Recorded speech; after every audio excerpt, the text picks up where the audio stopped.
And when you decide to serve on the board, were you told about all the money issues before you even said yes to being a candidate? No. And so people lose their innocence when they get closer to the inner circle in this ministry, in all minister-centric ministries. You lose your innocence when you get this close to the center. And when you're out there in the world, you know, you experience the unintended consequences, and all you have to do, I mean, your only resort is to judge it. You're doing what you're supposed to do because you're basically saying this is not right, but the problem is not what you think it is. The problem is a systemic one. So that's what we want. We want to impersonalize the systemic issue. It's not about somebody withholding. It's about the system doesn't have the flexibility or the capacity. I believe you have yet to speak. I'm kind of like Sherry. What she said is all I ever hear is we want more. And so I can see that you're going to address that by coming here and working with us. But as far as what the average person that just shows up on Sunday, comes to the classes, how's it going to change where we are? And I don't get that. So that won't change anything. Nothing like this is all me coaching the principals and those who are involved in helping the organization evolve and be more fundable. So you shouldn't experience any alteration in the quality of how you want your experience to be. Nothing that you've described, in my opinion, can only get more deeper for you, more enriching for you, because there's more coherence in the energetic field of the ministry. That.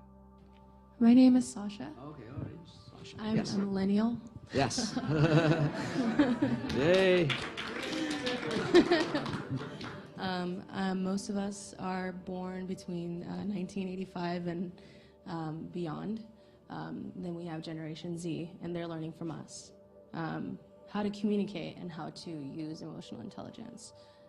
Me being here has helped me learn how you've been comfortable with growing and with knowing the difference between what's of value and what isn't.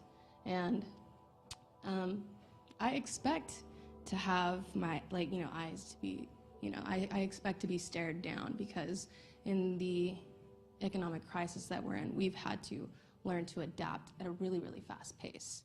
And having the chance to be here, to work here, is so, it makes me feel very blessed. But I'm learning from you guys, and I feel like having a place to support that growth is very important. And for other people in my generation, they're hungry for that. They want to feel that. And I feel with more outreach and more incorporation with technology, or more, incorporated technology, we'd be able to reach out to our generation in that way, because that's all we have. Yes. And we have, such as our phones. We do live streaming here on YouTube, and that's the only way that we'll be able to check out is through YouTube, and we'll be able to see what the archive has. And my friends are very interested. I have brothers and sisters that are interested, but we don't have the time to come here. So the only way that we're able to connect is by using technology. Yeah, that's important. Thank you for sharing that. We have over here, and then two more people over here. Thank you. My name is Celia. I am the other millennial in the room. I joke that I'm a closet millennial because I was born in 1985, and I grew up with 70s culture, and so is my husband, even though he's a millennial too. And so we don't like to tell other people we're millennials. Anyway, the one thing in particular about this whole narrative is that, as somebody of my age, I'm 32, I have spent my entire life, regardless of whether it's here in this community or just the world in general, looking at crisis. Everything has been a crisis. Whether it was the Bush administration, Obama was great, but there were bad things happening during that time. And now we have Donald Trump, so help me God. And everything is a crisis. And the other thing that I'm looking at too is, as somebody who wants to start a family, I I am facing this horrible truth that there's a strong possibility I'll never own a home, especially in California, because the prices are raising, and you know, we don't educate our children anymore about finances. They go through school to learn technical things, and they're put out in the world, and then what happens is that they make bad decisions with their finances. They're $32,000 in debt, like I am right now, and then I have a breaking point where someone in my family has passed away, and I need a spiritual family to pick me up. And the idea as a millennial who's facing the fact that I may not ever own my own home, to own my spiritual community is so moving. And so to pay that amount every month or whatever and use the word ownership is very moving. So I just wanted to share that no, millennials don't like to be referred to as that millennial. I highly suggest not doing that. But what we're doing in the work that is coming here, I was very skeptical of you at first. I actually, quite frankly, didn't like you. But you've grown on me. And I want you to know that what you're doing here, I fully support, and I think that we're going to do great work. So thank you.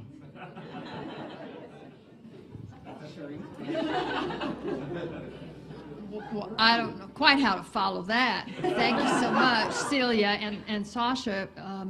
Whatever next generation you are, it is you who we are really talking about in terms of how are we, my generation and the greatest generation, traditionals, what are we doing to prepare the world? As board members or people who are in leadership or staff, we just ask for you to be in the conversation with us and understand that we don't have the answers. We are trying to manifest whatever it is. And the only way we can do that is from a collective sense of commitment. And I think that's what we're talking about in terms of shifting to an ownership conversation. So the only thing, and what I get hope around is, what we want to do is step out of this sense of, well, we'll just do another prosperity committee, or we'll do another, meeting, or or we'll talk about tithing more from the pulpit and getting our FTEs up, and we'll have another event. Those are all ways of not really looking at the question.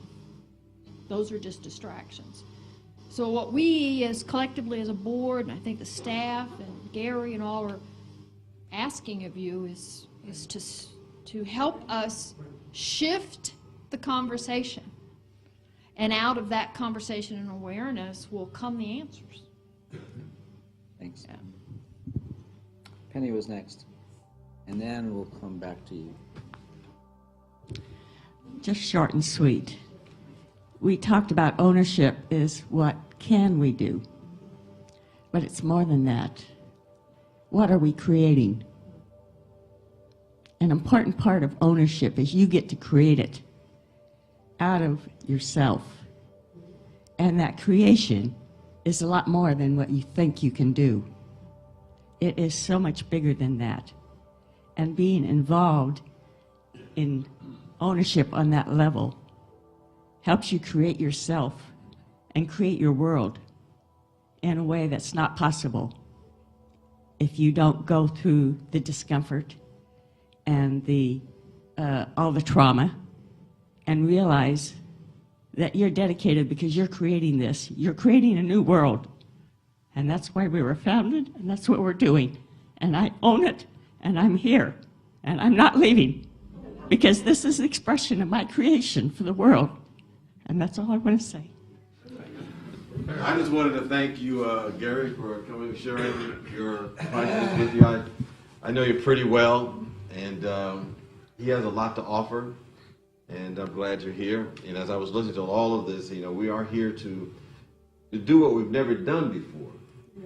But I think in order to do that, we have to be what we've never been before. And that's, to sum it up, is what we're about. So I think we can let you go pee. Thank you.